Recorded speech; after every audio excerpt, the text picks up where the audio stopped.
बारामती विमान अपघातात उपमुख्यमंत्री अजित पवार यांचा दुर्दैवी मृत्यू. राज्यात 3 दिवसांचा दुखवटा. बारामती.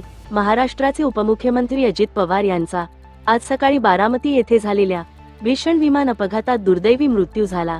बारामती विमानतळावर लँडिंग करत असताना धावपट्टीजवळच विमानाचा अपघात झाला असून खाली कोसळताच विमानाने पेट घेतला. हा अपघात आज सकाळी 8:48 घडला.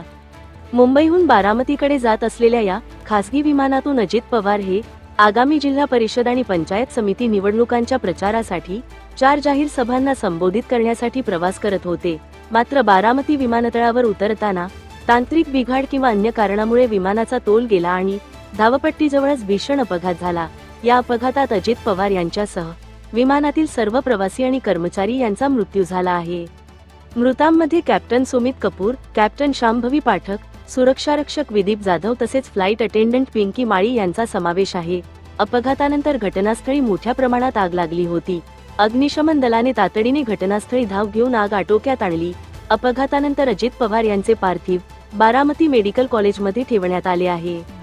त्यांच्या निधनाची बातमी कळताच पवार कुटुंबीय दिल्लीहून बारामतीत दाखल झाले असून राष्ट्रवादी काँग्रेसचे ज्येष्ठ नेते शरद पवार तसेच अनेक राजकीय नेते, कार्यकर्ते आणि समर्थक बारामतीकडे रवाना झाले आहेत.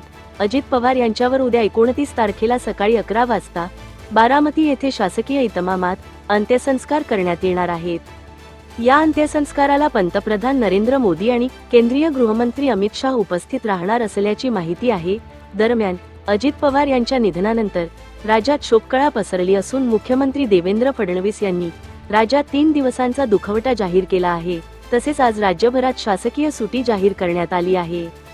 सामान्य प्रशासन विभागामार्फत अजित पवार यांच्या पार्थिवावर शासकीय सन्मानाने अंत्यसंस्कार करण्यात येणार असल्याचे जाहीर करण्यात आले आहे. आज अजित पवार हे बारामती तालुक्यातील निरावागज येथे सकाळी प्रचारसभेला जाणार होते. त्यानंतर पणदरे, करंजेपूल आणि सुपा येथेही त्यांच्या प्रचाराच्या सभा आणि भेटी निश्चित होत्या. मात्र या दुर्दैवी अपघातामुळे हे सर्व कार्यक्रम रद्द करण्यात आले आहेत.